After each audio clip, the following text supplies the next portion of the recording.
अस्सलामुअलैकुम दोस्तों, कैसे हैं आप सब। मैं आप सबको यूट्यूब चैनल इंग्लिश लिटरेचर पर वेलकम कहती हूँ। हम जो पोएम डिस्कस करने जा रहे हैं इस लेक्चर के अंदर, that is ended those feet in ancient time. इस पोएम का नाम यरूशलेम भी है, यानी कि मुल्क शाम।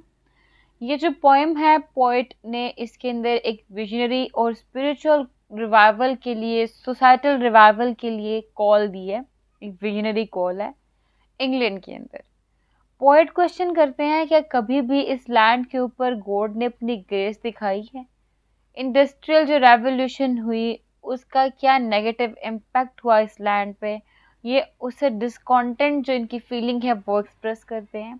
फर्दर ये लोगों को स्पिरिचुअल अवेकनिंग कॉल देते हैं इस पोएम के अंदर, और एक यूटोपियन यरूशलेम क्रिएट करने की कोशिश करते हैं, रिप्रेजेंट करते हैं हारमोनियस को और स्पिरिचुअलिटी को, कि वो जरा दोनों लिहाज से कनेक्ट हो इंग्लैंड के साथ, और डीह्यूमनाइजिंग इफेक्ट्स जैसे कि इंडस्ट्रियल प्रोग्रेस है उससे वो फ्री हो जाए।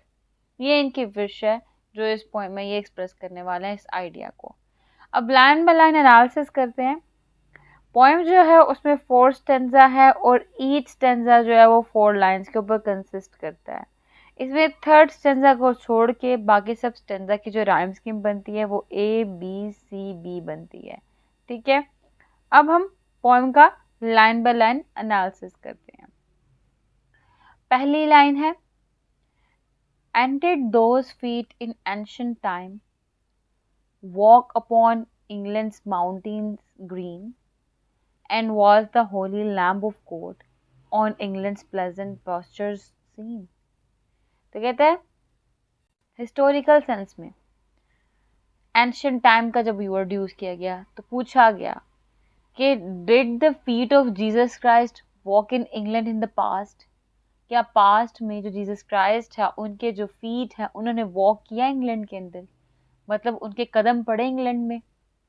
Walk upon England's mountains green, did he walk on the green hills of England. क्या जो इंग्लैंड के ग्रीन हिल्स हैं क्या उन्होंने वहां पे वॉक किया, वहां चले।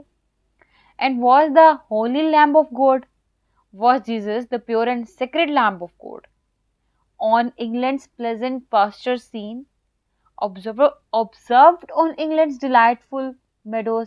क्या उनके जो मेडो है मतलब फील्ड्स हैं क्या उनको वहां पे देखा गया।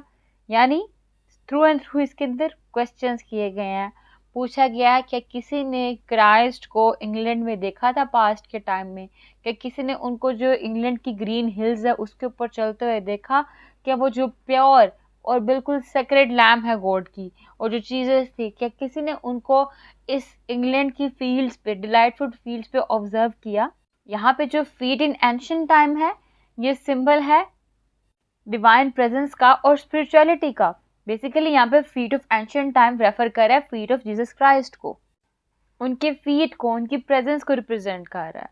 ठीक है, और यहाँ पे पोएट जो है वो इनके थ्रू क्वेश्चन ये कर रहा है क्या क्या कभी भी किसी ने भी देखा कि इंग्लैंड के ऊपर किसी ने इतना ग्रेसफुल इम्पैक्ट किया हो। स्पेसिफिकली रेफर किया जा रहा है जीसस क्राइस्ट को, उनकी डिवाइन प्रेजेंस को, कि क्या कभी किसी ने इंग्लैंड के जो ग्रेट लैंड है उस लैंड के ऊपर डिवाइन प्रेजेंस की ग्रेस को देखा है, कि डिवाइन प्रेजेंस ने इस लैंड को नवाजा हो, उस पर अपनी ग्रेस दिखाई हो। फिर यहाँ पे लैम्ब ऑफ गॉड है वो सिंबलाइज कर रहा है प्योरिटी को और सेक्रीफाइस को। ये जो लैम्ब ऑफ गॉड है ये ट्रेडिशनल क्रिश्चियन सिंबल है। ठीक है, ट्रेडिशनल क्रिश्चियन सिंबल यहाँ पे ये रेफर कर रहा है प्योरिटी और सेक्रीफाइस को। जैसे पोएम के अंदर सेक्रेडनेस और डिवाइन एलिमेंट दोनों ही ऐड किए जा रहे हैं। और mountains green and pleasant pastures जो है ये नेचुरल लैंडस्केप है, रिप्रेजेंट कर रहे हैं आइडियलिक और अनटार्निश्ड ब्यूटी ऑफ इंग्लैंड को, एम्फेसाइज कर रहे हैं desire for a harmonious coexistence of the divine and the earthly. Clear. और इस फर्स्ट स्टैंजा के अंदर जो सेकंड लाइन थी वहां से हमारी सेकंड जो वो है सेटिंग पता लगी कि सेटिंग बेसिकली इंग्लैंड दिखाई गई है पोएम के अंदर जिसकी बात की जा रही है। और फर्स्ट लाइन में दोस फीट और थर्ड लाइन में लैम्ब ऑफ गॉड। यहाँ से जो थर्ड लाइन है लैम्ब ऑफ गॉड, इससे पता लगा था हम लोगों को कि जो फर्स्ट लाइन में फीट की बात की गई है वो जीसस क्राइस्ट की फीट की बात की गई, क्योंकि क्रिश्चियनिटी के अंदर लैम्ब ऑफ गॉड सिंबलाइज करता है जीसस क्राइस्ट को और साथ साथ प्योरिटी को और सेक्रेट को भी सिंबलाइज करता है। क्रिश्चियनिटी के बिलीफ के अकॉर्डिंग। और राइम स्कीम देखें, टाइम ग्रीन, गोड सीन, तो राइम बना हमारे पास time A, green B, god हमारे पास बन गया C and seen B, A B C B, rhyme scheme बनी फर्स्ट स्टैंजा की। सेकंड स्टैंजा है जी, उसमें कहते हैं and did the countenance divine shine forth upon our clouded hills and was Jerusalem builded here among these dark satanic mills. अब Jerusalem एक और कंट्री का नेम आ गया, पहले हमने देखा इंग्लैंड का नेम था, अब यरूशलेम का नेम है। काउंटेनेंस डिवाइन का मतलब होता है फेस ऑफ गॉड, जो यहाँ पे सिंबलाइज कर रहा है longing for a direct and visible manifestation of the divine in the midst of human affairs. जितने भी ह्यूमन अफेयर्स हैं उन सब के अंदर जो गॉड है उनकी प्रेजेंस जो है वो डायरेक्ट और विजिबल वे में नजर आए, डिवाइन की प्रेजेंस डायरेक्ट और विजिबल वे में मौजूद हो। ठीक है, क्लाउडेड हिल्स जो है सिंबलाइज कर रहे हैं, हिल यहाँ पे बेसिकली कवर्ड है, ऑब्सक्योर्ड है क्लाउड से, जो सिग्निफाई कर रहा है सोसाइटल चैलेंजेस को और मोरल डार्कनेस को, जो कि पोइट के कंटेम्प्रेरी इंग्लैंड में चल रही थी। सैटेनिक मिल्स, यहाँ पे सैटेनिक मिल्स बहुत इंपॉर्टेंट वर्ड है, इंपॉर्टेंट सिंबल है, इंडस्ट्रियल रेवोल्यूशन को, इंडस्ट्रियल टाइम पीरियड को इंडिकेट कर रहा है। यहाँ पे बेसिकली जो मिल्स हैं ये नेगेटिव इफेक्ट्स ऑफ इंडस्ट्रियलाइजेशन को इंडिकेट कर रही हैं, डिह्यूमनाइजेशन इसमें आता है, एक्सप्लॉयटेशन भी इसके अंदर आता है, और इंडस्ट्रियलाइजेशन की बेस पे, इन मिल्स की बेस पे जो स्पिरिचुअल वैल्यूज है उनका लॉस भी इसके अंदर आ जाता है। ठीक है, मतलब जो सैटेनिक मिल्स है ये सिंबल है negative effects of industrialization, dehumanization, exploitation, loss of spiritual values. तो अब लाइन देखें, and did the countenance divine, कहते डिड द डिवाइन फेस और प्रेजेंस, क्या जो डिवाइन फेस है, जो उनकी प्रेजेंस है वो शाइन फोर्थ अपॉन और क्लाउडेड हिल्स, तो कहते हैं जो ये क्लाउडेड हिल्स हैं, ये ट्रबल्ड और ऑब्सक्योर्ड हिल्स हैं, क्या उनसे इल्यूमिनेट होती है, शाइन मतलब निकलती है, चमकती है, दिखाई देती है। And was Jerusalem builded here, और कहते हैं क्या वो जो होली सिटी है यरूशलेम की, क्या उसको इस प्लेस के साथ बिल्ड किया गया, कंस्ट्रक्ट किया गया, कि was the holy city of Jerusalem constructed in this place among this dark satanic mills. अब ये dark satanic mills industrial mills की बात की गई है, amid this grim and evil industrial mills की, जहाँ पे इतनी ज़्यादा evil mills हैं इंडस्ट्रियल, जहाँ पे इतनी ज़्यादा ग्रिम मिल्स हैं, कि इनके दरमियान में इनके साथ यरूशलेम को कंस्ट्रक्ट किया गया। यरूशलेम की बहुत ज़्यादा इम्पोर्टेंस है क्रिश्चियनिटी के लिहाज से भी, और अगर इस्लाम के लिहाज से देखा जाए तो उसके लिहाज से बहुत इंपॉर्टेंट है यरूशलेम की। तो यहाँ पे अगर हम देखें ओवरऑल स्टैंजा के अंदर, तो क्वेश्चन की फॉर्म में रिक्वेस्ट की जा रही है जीसस क्राइस्ट से कि अपनी जो इल्यूमिनेटिंग लाइट है, ठीक है, जो रोशनी है उसको फैला दो इस डार्कर लैंड के ऊपर। ये लैंड डार्कड हो चुका हुआ है, आपका एक भी एक्सप्रेशन, आपकी एक भी डायरेक्शन जो है वो इस एरिया को, इस लैंड को ब्राइटन कर देगी। ठीक है, एक ये भी पर्सपेक्टिव निकलता है इन लाइंस का।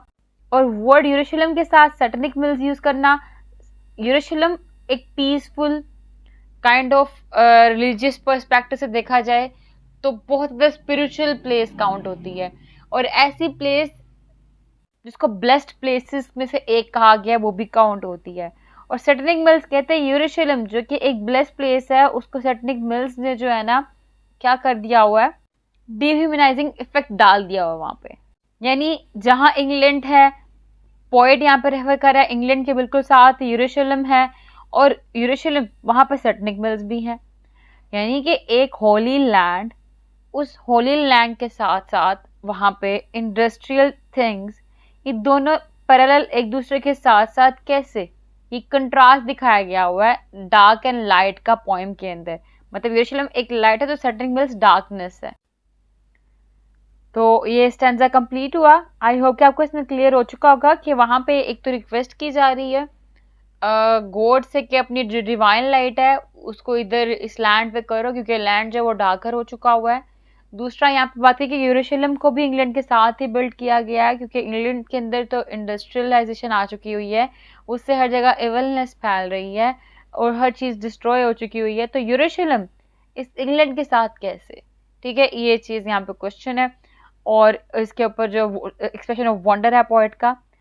और पोएट जो है वो लेमेंट भी कर रहा है, उदास भी है इस चीज़ पे।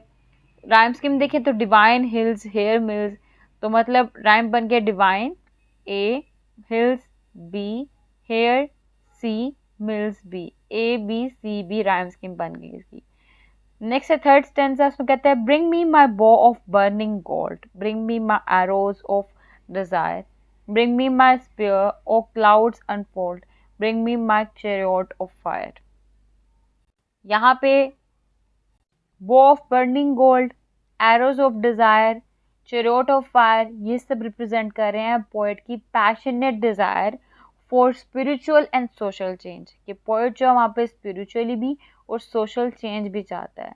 ये सिंबलाइज कर रहे हैं टूल्स को और मीन्स को जिनको पोएट यूज करके जो ट्रांसफॉर्मेशन है वो ले आएगा सोसाइटी के अंदर।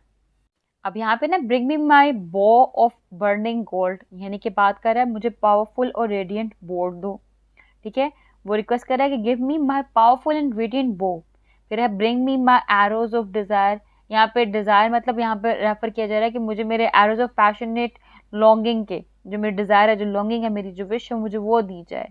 ब्रिंग मी माई स्पेयर और क्लाउड अनफोल्ड, जो मेरे स्पेयर और जो टूल है वो मुझे दिए जाए, और जो क्लाउड्स हैं उसको, जो डिवाइन की लाइट है उसको रिवील करने दो। Bring me my chariot of fire, कहते मुझे चिरियोट जो बिल्कुल आग से जल रहा है, यानी कि जो इंस्पिरेशन है मुझे वो दो। अब पोएट यहाँ पे रिक्वेस्ट करे कि उसको पावर चाहिए, स्ट्रेंथ चाहिए, इंस्पिरेशन चाहिए। इससे क्या होगा, जो इंडस्ट्रियलाइजेशन की बेस पे जो डिह्यूमनाइजिंग इफेक्ट आए हैं, जो एक्सप्लॉयटेशन आई है, वो सब खत्म हो जाएंगी।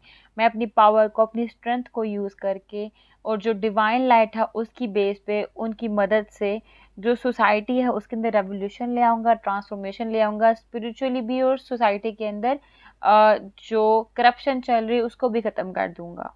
अब इसमें rhyming scheme gold, desire, fault, fire, तो यहाँ पे ए बी राइम स्कीम बनी है, यानी कि हमारे पास फर्स्ट सेकंड स्टेंजा में ए बी सी बी थी, तो थर्ड स्टेंजा इसके अंदर है जिसमें ए बी राइम स्कीम हम लोगों को नज़र आई है। और ये स्टेंजा अपने टोन के लिहाज से टोटली स्पिरिचुअल है, जहाँ पे वो रिक्वेस्ट कर रहा है होली पावर से, डिवाइन से, डिविनिटी से कि मुझे स्ट्रेंथ दी जाए, मैं अपने पैशन को यूटिलाइज करूँ, अपने पावर को यूटिलाइज करूँ, मुझे पावर दी जाए और मैं ट्रांसफॉर्मेशन लेकर आऊँ, ठीक है। मुझे इंस्पिरेशन दीजिए, चैरियट ऑफ फायर्स, मुझे इंस्पिरेशन दी जाए जिससे मैं जितनी सोसाइटी में जो करप्ट सिस्टम चल रहा है, इंडस्ट्रियल बेस्ड सिस्टम चल रहा है, उसको चेंज कर दूँ। देन है लास्ट स्टेंजा, उसमें कहता है I will not cease from mental fight, nor shall my sword sleep in my hand till we have built Jerusalem in England's green and pleasant land। तो यहाँ पे वर्ड मेंटल फाइट जो है वो on going intellectual and spiritual struggle को indicate कर रही है अगेंस्ट सोसाइटी इनजस्टिस और सोसाइटी के अंदर जो भी बैड एक्टिविटीज़ हो रही हैं उनके अगेंस्ट, ठीक है। और इसके अलावा जो स्वॉर्ड है रिप्रेजेंट कर रही है पोएट की रेडीनेस को, कि वो एक्शन लेना चाहता है और चैलेंज करना चाहता है इनजस्टिस को, और एक्टिवली वो कंट्रीब्यूट करना चाहता है सोसाइटी की फॉर्मेशन ट्रांसफॉर्मेशन के लिए। यरूशलेम जो है यहाँ पे रिप्रेजेंट कर रहा है यूटोपियन सोसाइटी को और स्पिरिचुअल और सोशल आइडियाल्स के ऊपर बेस्ड करती हुई ऐसी सोसाइटी। और पोइट जो है वो यरूशलेम जो कि एक स्पिरिचुअल बेस्ड सोसाइटी है उसको इंग्लैंड के अंदर इंग्लैंड जैसा बनाना चाहता है, मतलब इंग्लैंड को भी स्पिरिचुअल बेस्ड सोसाइटी बनाना चाहता है, आइडियलाइज करता है यरूशलेम इन इंग्लैंड के अंदर। ग्रीन एंड प्लेजेंट लैंड यहाँ पे इंडिकेट कर रहे हैं, रिप्रेजेंट कर रहे हैं पोइट के idealised vision for harmony, spiritually correctedness और सोसाइटी जो है वो टोटली जस्ट बेस्ड हो, यानी कि इंग्लैंड के अंदर जस्टिस को, ठीक है। इन चीज़ों को इंडिकेट कर रहा है। ये कुछ सिंबल्स थे, अब इनके देखते हैं लाइन के अंदर क्या कहा गया है। कहते हैं जी I will not cease from mental fight, कहते हैं मैं कंटिन्यूसली एक मेंटल स्ट्रगल में रहूँगा, मेंटल फाइट में रहूँगा, मेरी जो मेंटल फाइट है, जो स्ट्रगल है वो कभी भी नहीं रुकने वाली। आई विल परसिस्ट, ठीक है, मैं उसमें ही रहूँगा। Nor shall my sword sleep in my hand, ना सिर्फ अपने और मैं अपनी जो मेरे हाथ में जो तलवार है मैं उसको भी कभी भी आराम नहीं करवाऊंगा, रोकूंगा नहीं, मतलब मैं स्ट्रगल कंटिन्यूसली करता रहूँगा, कोशिश कंटिन्यूसली करता रहूँगा। कब तक? टिल वी हैव बिल्ट यरूशलेम, जब तक मैं यरूशलेम को कंस्ट्रक्ट ना कर दूं, यानी कि जब तक मैं एक बेटर सोसाइटी ना बना लूं। ठीक है, जिसको यहाँ पे यरूशलेम सिंबलाइज कर रहा है। In England green and pleasant land, in green and pleasant land of England, जब तक मैं इंग्लैंड के ग्रीन और प्लेजेंट लैंड के अंदर यरूशलेम ना कंस्ट्रक्ट कर लूँ, यानी कि एक बेटर सोसाइटी ना कंस्ट्रक्ट कर लूँ, तब तक मेरी जो तलवार है जो नहीं रुकेगी, यानी कि मेरी स्ट्रगल नहीं रुकेगी, तब तक मेरी मेंटल फाइट जो नहीं रुकेगी, यानी तब तक मैं हाथ पे हाथ रख के बैठने वाला नहीं हूँ। मैं जो ना अपनी कंट्री की बेटरमेंट के लिए स्ट्रगल करता रहूँगा। तो पेट्रियोटिक नेचर है पोइम की, पोइम एंड हुई है यहाँ पे। और इसके अलावा हमने देखा पोइम में जो पोइट है उसकी विश है कि वो एक पीसफुल लाइफ कंस्ट्रक्ट करे, एक स्पिरिचुअलिटी बेस्ड लाइफ कंस्ट्रक्ट करे, ठीक है। इसमें उसने डिफरेंट जो थे नेचर के वर्ड्स उसको लिया और जो थीम रिफ्लेक्ट की है उसमें हमारे पास नेशनल आइडेंटिटी का थीम आ जाता है। इसमें बिब्लिकल इमेजरी यूज़ की गई, सिंबलिज्म यूज़ की गई बिब्लिकल रेफरेंस के साथ, पैशन और इंस्पिरेशन का थीम आ जाता है इसमें, इंटेलेक्चुअल एंड इमोशनल स्ट्रगल नज़र आती है, विजनरी आइडियलिज्म नज़र आता है, सोशल क्रिटिक दिखाई देता है, स्पिरिचुअल रिन्यूअल की बात की गई, ये भी इसका इंपॉर्टेंट थीम है। पोएम हुई कंप्लीट। आई होप कि आपको सारे पॉइंट्स इसके क्लियर हो चुके होंगे। वीडियो पसंद है वीडियो को लाइक भी करिएगा, चैनल को सब्सक्राइब करना मत भूलिएगा, दुआ में खास याद रखिएगा। Stay tuned with us, take care.